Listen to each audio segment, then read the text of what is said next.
Yeah.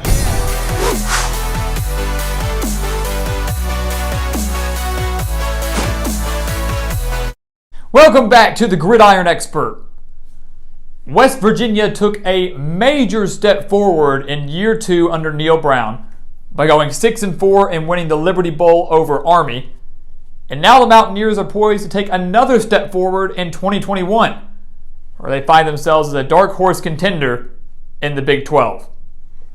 So again, guys, welcome back to the Gridiron Expert, here to predict and analyze West Virginia's schedule and record for this 2021 college football season. As always, make sure to continue to like, comment, subscribe, share our videos, and also make sure to check out everything down in that description below. Especially check out our website, thegridironexpert.com, where you can sign up for our expert picks for the best college football and NFL spread picks in the nation over on that website. So make sure to go sign up today before the season starts. So let's take a look at Neal Brown's Mountaineers, guys. This is a very, very dangerous team. This is a team that, again, I don't think many people are expecting to contend for a Big 12 title in 2021, not with the likes of Oklahoma and Iowa State leading the way, but they're a team that could spring a few upsets, could drastically shake the Big 12 standings, and maybe win as many as 8 to 9 games in 2021.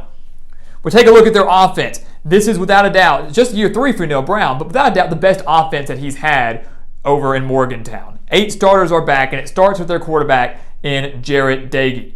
Threw over 2,500 yards, 14 touchdowns, and just 4 interceptions last year. So he does a pretty good job of taking care of the football. Accuracy is really the only thing we have to work on with Doege. He returns all of his top pass catchers.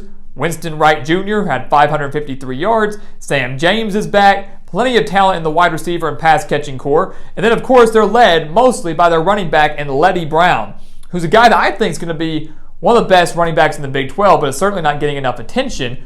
Rushed for over 1,000 yards and 9 touchdowns last year, and has a very experienced offensive line to create lanes for him and obviously give protection to Jarret Doege. This is still an offense, guys, that as many people want to criticize Doege as they want, averaged 277.5 passing yards per game. The West Virginia offense this year is going to be extremely balanced. They have playmakers all across the board. When you look at the defense, 6 starters are back for West Virginia, and they've seen a lot of transfers lately. A lot of transfers across the board that has surprised a lot of people. And the biggest one was Tyke Smith, who transferred out of the secondary and is now over at Georgia. He was one of their big-time playmakers. Surprised a lot of people that he left Morgantown. So with so many key transfers, especially a few losses or transfers in the secondary, West Virginia may not repeat as the #1 passing defense in the country last year. In the pass-heavy Big 12, Neal Brown's team was first in the nation in stopping the pass, allowing just 159.6 passing yards per game. I don't expect them to repeat that stat. I don't expect them to repeat that ranking, but I do expect them to remain very, very solid. When you look at the rest of the defense, Alonzo Adai and Sean Mahone are still back in the secondary. They're going to do just fine. And Dante Stills is back on the defensive line, a guy that had 10.5 tackles for a loss last year. The talent is still there for Neal Brown, a guy who has thrived with his defenses at West Virginia since he arrived just 3 years ago. Expect the Mountaineers to again have a top 25, top 30 defense in the nation by the time 2021 is over. So having said all of that, let's take a look at West Virginia's schedule. They've got a very tough one here. Again, they're a dark horse candidate in the Big 12. This is Neal Brown's best team yet, but they obviously face a very tough slate this year. Road game at Kansas State, a road game at Oklahoma, road game at TCU, the road game against Maryland in the season opener, not to mention another non-conference matchup against Virginia Tech. So it's going to be a very telling year for Neal Brown. Are they ready to take that next step or still stay middle of the pack? Well, they open up 2021 at Maryland, and this is a very fun game. I think it's going to be a very, very exciting game. It's Maryland's high-powered offense with Talia Tungavailoa and his electric core of wide receivers. They don't really lose anybody either. Going up against his West Virginia defense, but also West Virginia's offense, I think in this game might be a little more run-heavy, considering how strong Maryland's secondary will be. This is a battle for me between Maryland's passing attack and West Virginia's rushing attack. Which offense, which style is going to win the game? And I think it's going to be Mike Locksley's passing attack for Maryland, especially with the Terrapins being at home. I don't have very high hopes for Maryland in 2021, but I think they start strong, maybe fizzle out towards the end. The offense seems to always be clicking early for Locksley, and I think they're going to be able to take advantage of a couple holes in this West Virginia secondary Terrapins get the win in week 1. The Mountaineers do beat LIU in the second week of the season, take on Virginia Tech in week 3. Big-time non-conference matchup here. This feels like a must-win for Neil Brown. I mean, again, a 1-2 start wouldn't be the worst thing in the world. It's not the end of the world, but it's not great when you realize that you start conference play a week later and you start it with a road game at Oklahoma. So I feel like they need to take advantage of this opportunity to play Virginia Tech and maybe beat Virginia Tech in Morgantown. And I do believe that they will beat Virginia Tech in Morgantown. There's an opportunity there, and they're going to take advantage of it. The biggest question I really have here for Virginia Tech is, can their offense hang? We know Virginia Tech's defense should take a step forward. 8 returning starters back. They dealt with so many injuries, so many opt-outs, so many COVID problems last year, as did many teams across the country. The Hokies allowed 181.5 rushing yards per game. Key number there. Letty Brown can have a big day. Yes, I know the Hokies should improve, but are they going to be improved by week 3? And can Braxton Burmeister at quarterback really hang with this West Virginia offense? Is he going to be the guy to lead Virginia Tech on a game-winning drive if they need it? I don't think so, especially not in Morgantown. West Virginia gets a big win over Virginia Tech. They're 2-1, so much better than 1-2, heading into conference play. As we just mentioned, they open up conference play at Oklahoma. You can chalk it up as a loss. That is no disrespect to West Virginia. That is no disrespect to anybody that faces the Sooners. But I don't know if there's a single team in the Big 12 that can take down Oklahoma, with the exception of maybe Iowa State. Oklahoma has a trio of Spencer Rattler, Kennedy Brooks, Marvin Mims, electric offense per usual. Alex Grinch is continuing to do phenomenal things with this defense. I don't really care how good West Virginia's defense could be. They're not going to have enough to slow down Oklahoma, especially not in Norman. Sooners get the win. They're 2-2. West Virginia comes home to take on Texas Tech, a team they lost to last year, 34-27 on the road. And you can make the argument, guys, that both West Virginia and Texas Tech could be better across the board in 2021 than they were last year. And that you're going to see improvement from the Mountaineers, and that you hope to see improvement from Matt Wells and the Red Raiders down in Lubbock. And there's excitement down in Lubbock for Texas Tech because they landed the transfer quarterback from Oregon in Tyler Shuck. So Tyler Shuck comes in, hoping to rejuvenate an offense that's been just mediocre the last few years. So Roderick Thompson is back at running back, which is huge for Texas Tech. This is an offense that could absolutely threaten West Virginia. There's no doubt in my mind. They did it last year. They can do it again. But at the end of the day, I still worry and still question about Texas Tech's defense. One that allowed 36.7 points per game and one that allowed 186.4 rushing yards per game. Letty Brown is going to be the workhorse. He was the workhorse last year. He will be again this year. He might be able to feast against Virginia Tech, might be able to feast against Texas Tech, both of which I believe result in wins. They then travel to Baylor. They beat the Bears in overtime last year, 27-21. That was a Baylor team that wasn't all that great. 2-7 in 2020, year 1 under Dave Aranda. Charlie Brewer is now gone.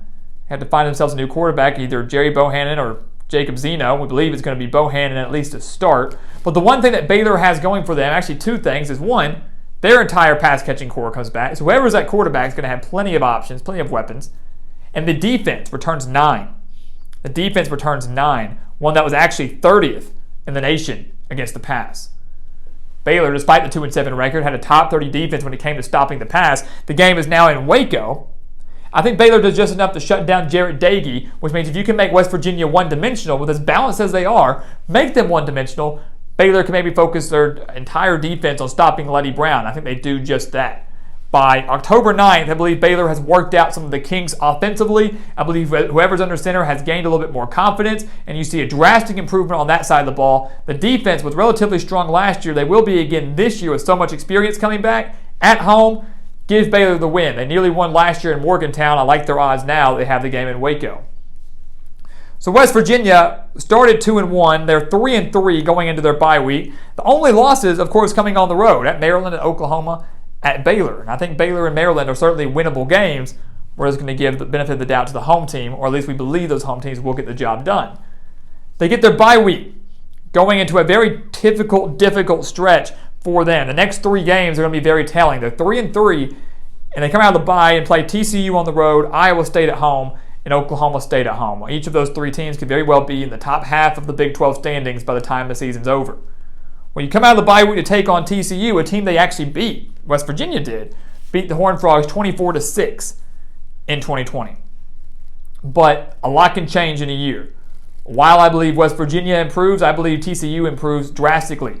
The Horned Frogs were 6-4 last year and now have an offense that averaged 214.7 rushing yards per game last year. Max Duggan is back calling the shots at quarterback. Not only is he a solid passer, but he's very, very dangerous on his feet, very dangerous dual threat capabilities. And that defense for TCU is electric, guys. That front seven for Gary Patterson and the Horned Frogs is going to be one of the best in the conference. I really, really think that this TCU team, one that ranked 24th nationally, allowing just 127.5 rushing yards per game, is going to get the job done against the Mountaineers, who, yes, are going to be rested, but are rested and have to travel on the road. Home field advantage plays a big role, not just in this TCU game, but for many games across the country this year. Home field advantage is going to be so key. I think TCU takes a major step forward. You want to talk about another dark horse? It's Gary Patterson and the Horned Frogs. West Virginia falls below 500. They go 2 games below 500 with the loss against Iowa State. Now, I will say that in our Iowa State video, we praised the Mountaineers. We said this could be a potential trap game for the Cyclones, and I'm sticking by that. I do believe that if Iowa State's caught sleeping, if they're maybe a little bit beat up, that West Virginia in Morgantown can take advantage and beat what could be a top 10 team in Iowa State. But one thing that I did point out in the Iowa State video was the fact that the Cyclones won this game by 36 last year. They beat West Virginia 42-6. And I'm not seeing a 36-point swing happening in the span of 1 year to another, especially when Iowa State has the chance to be even better than they were last year. And some may think that's hard to believe, considering they made the Big 12 championship and won the Fiesta Bowl over Oregon. But Iowa State returns 19 starters. I think their defense is enough to shut down West Virginia, and I certainly don't think that West Virginia's offense has the consistency. They're balanced, but are they consistent enough, and do they have the big play ability to hang with Iowa State's offense that has 2 Heisman Trophy contenders in Brock Purdy and Breece Hall? Iowa State wins this game. So West Virginia is 3-5. 3-5 going into the month of November. In a year that many thought they would take a step forward, it's looking like they could even miss out on the postseason. They have a tough game against Texas, obviously Oklahoma State. But the one thing I'm looking at in the month of November is that it's actually very favorable for Neil Brown and the Mountaineers. 4 games, but their 2 toughest against Oklahoma State and Texas are in Morgantown. I mean, that works out pretty well for you. Rather play in Morgantown than Austin or Stillwater. Well, they kick off November against Oklahoma State in Stillwater. They fell to the Cowboys 27-13 last year. This is one of those games where I genuinely believe that home field advantage plays the biggest role. I think getting the game in Morgantown is huge. I know last year Oklahoma State won that game without Spencer Sanders, who was out with an injury. Well, Spencer Sanders is now back. Huge for Oklahoma State, bad for them considering they lose Chuba Hubbard and Tylan Wallace. Sanders is going to quickly have to build some chemistry with a relatively new core of wide receivers, and I really wonder how much or how long, really, Oklahoma State's defense can bail them out. If the offense struggles at times for the Cowboys, how much can Oklahoma State's defense bail them out?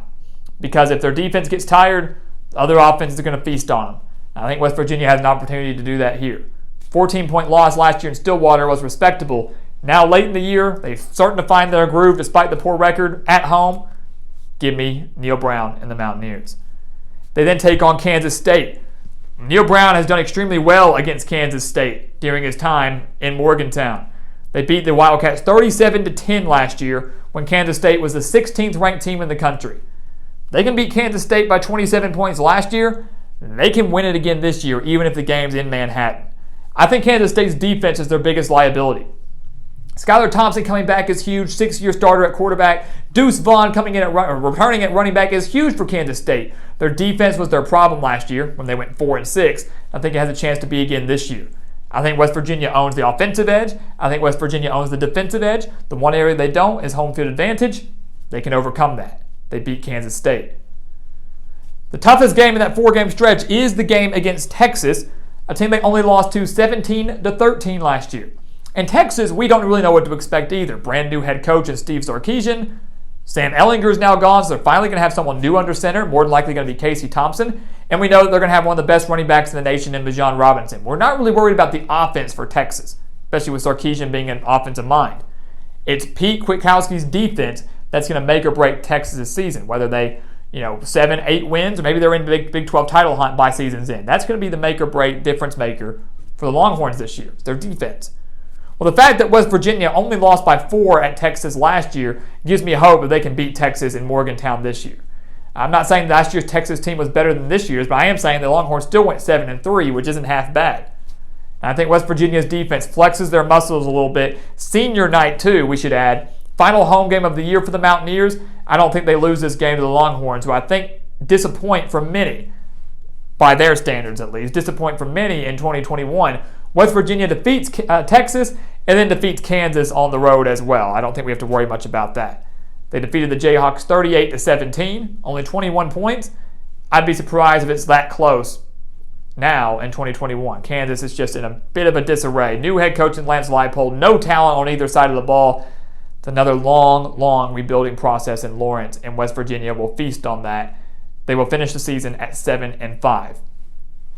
So again, it's 3-5, but they go undefeated in the month of November. They finish strong. Some might think that's ridiculous. But when I'm looking at the schedule, guys, there's only a few games I really see as toss-ups. Maybe the Mountaineers beat Baylor. Maybe you think they beat Maryland. Maybe you think they win an upset over Iowa State. But I really think best case scenario for Neil Brown and the Cyclones, the Mountaineers, is 8-4. Best case scenario is 8-4. We've got them at 7-5, which would be a small step forward, another small step in the right direction. Again, Neil Brown's best team yet. He's going to put together his best record yet after going 6-4 last year. The Mountaineers will find themselves in yet another solid bowl game and a chance at an 8-win season if they can win that. So guys, as always, thank you so much for watching us here at The Gridiron Expert on YouTube. Make sure to continue to like, comment, subscribe, share our videos. Also, make sure to check out everything down in that description below. So much exclusive content down there for you, including our expert picks over on thegridironexpert.com. Make sure to sign up for those today. And once again, guys, as always, thank you so much for watching, and we'll see you next time right here on The Gridiron Expert.